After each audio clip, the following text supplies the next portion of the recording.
Mr. Limbrick to sum up. Thank you, President. And I thank everyone for their contribution to this debate today. I find some of the debate from the government side rather alarming. Alarming in both its ignorance about this technology and ignorance of the opportunities that are already being lost in Victoria. Earlier this year, there was news reports the government was complaining that Victoria is not getting anything out of this $300 billion AUKUS sub-deal. Well, why would anyone do anything in Victoria with nuclear submarines when we have a total prohibition on nuclear activities in this state, as Mr Davis pointed out earlier? Secondly, the other opportunity, which has been mentioned many times, Victoria has world-class mineral sands deposits that are used quite ironically, for wind turbines and electric cars, which the government seems so neodymium. And one of the problems with this is that processing this has small amounts of radioactive material, which is also in situ in the ground with the neodymium and praseodymium and these other rare earth elements. We will never see this sort of processing in Victoria. They will ship it to South Australia or China. We won't have this downstream processing. This is a huge opportunity lost for Victoria with these world-class deposits that we have. Another opportunity that the government apparently seems ignorant of, which I am quite shocked about that.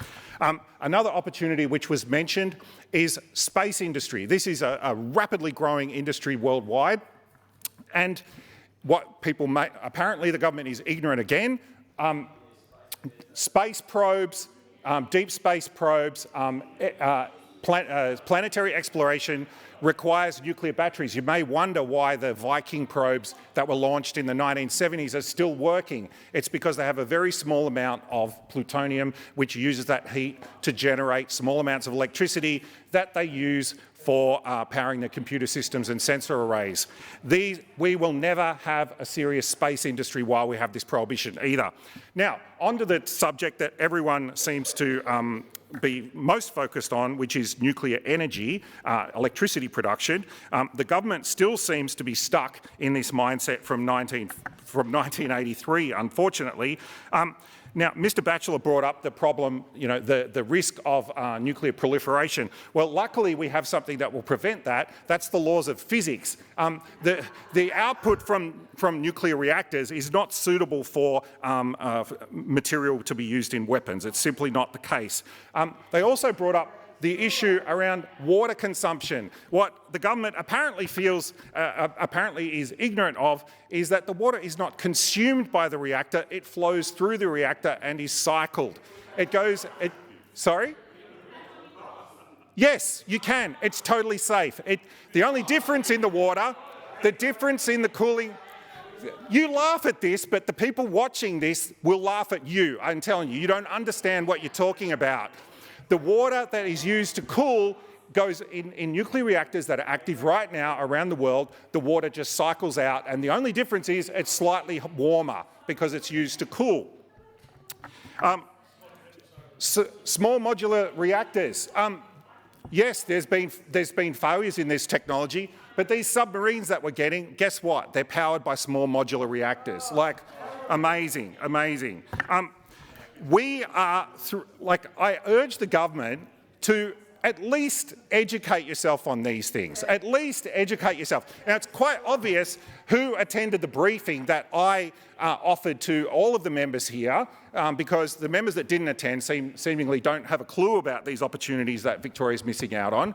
We have massive technological opportunities in this state that we can take advantage of right now, ignoring nuclear energy totally, like looking at space, mining and these other industries, and we're just cutting ourselves out of it.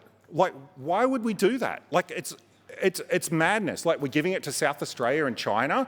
And the other thing that was spoken about, subsidies. Like, I'm like, these industries only survive on subsidies. Like, this government subsidises everything to do with energy. Everything to do with electricity is subsidised and controlled by the government. This argument is absolute nonsense. It is absolute nonsense. I would also say, on the subject of cost, as has been brought up, France, and many other jurisdictions throughout the world, such as Ottowa in Canada, have very, very high nuclear power penetration in their grid. They also have very low prices. And if your goal is decarbonisation, then you need to look around the world at the reality of decarbonising electricity grids, because the only places that have significantly decarbonised their electricity grids throughout the world have done it through a combination of hydroelectric, other renewables and or nuclear. They're like places like France, like Ottowa in Canada and other places throughout the world. This scare campaign that the government seems to, where are you going to put a reactor?